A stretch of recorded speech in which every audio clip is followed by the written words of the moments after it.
नमस्ते, स्वागत है तुंदा तुहाड़े अपने डोगरी चैनल डी क्रिएशन च। अ'ऊं नीलम शर्मा लेइयै आई आं साढ़े रवाज सीरीज़ दी 5वीं वीडियो लोहड़ी दा त्यौहार।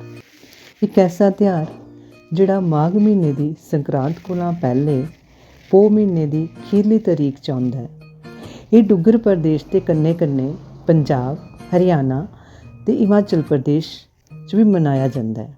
एह् त्यौहार है खाने दा, नच्चने टप्पने दा, त्यार होई दी फसल कट्टने दा, कुड़ियें चिड़ियें दा, ञ्याणें दा ते स्यानें दा।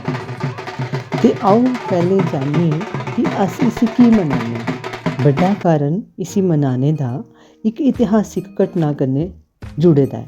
जेकर 16वीं सदी च राजा अकबर दे बेल्ले दुल्ला भट्टी आह्ला जेह्ड़ा कि मुस्लिम राजपूत हा, उन मुगल शासन दे अत्याचारें कोला छुटकारा कराने आस्तै इक बीड़ा चुक्केआ हा, जिह्दे बिच इक घटना सुंदरी ते मुंदरी दो कुड़ियें दी ऐ।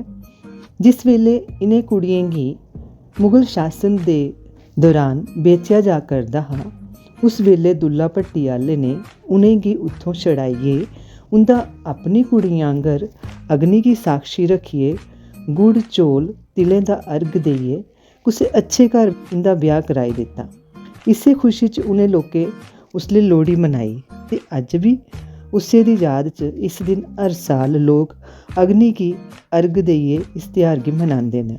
ते दूई गल्ल, सर्दियें दे निक्के दिन खत्म होइयै बड्डे दिन शुरू होई जंदे न, जेह्दे बिच सूर्य भगवान उत्तर आह्ली बक्खी मुड़ी जंदे न, जिसी अस उत्तरैनी बी आखने आं। भाई आखने दा मतलब ऐ इसलेई मौसमी पक्ख बी बदलन लगदा ऐ।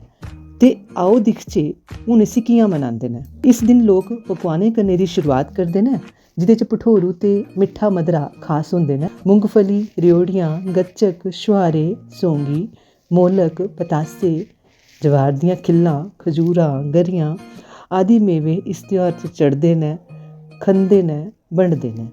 इ'नें मेवें दे शैल शैल हार परोंदे न।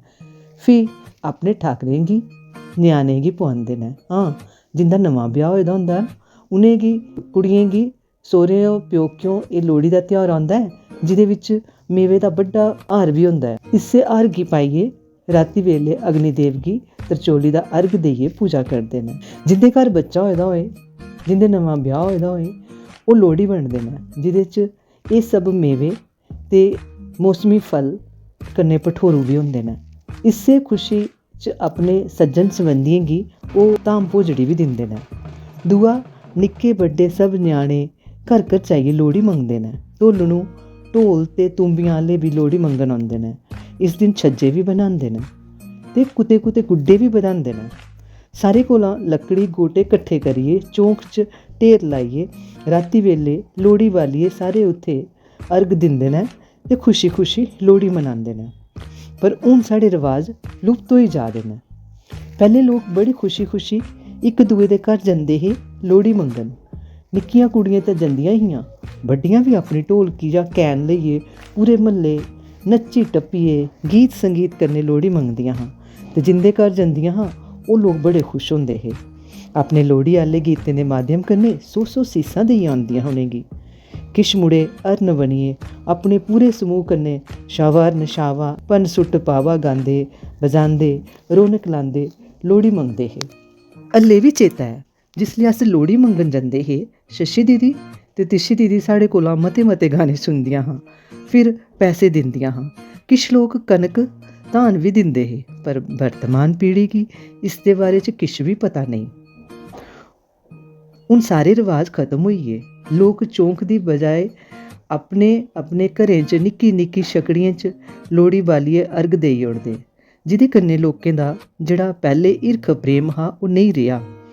ते हून साढ़ा फर्ज बनदा ऐ कि नमीं पीढ़ी गी एह्दे बारे च दस्सियै उ'नें बी एहो जेह् ध्यारें मेलें पर जोड़ियै उं'दे च इक अपनापन जगाचै। ते एह् हा साढ़ा शीत रितु दा लोहड़ी दा त्यौहार। जय डुग्गर ते जय डोगरी।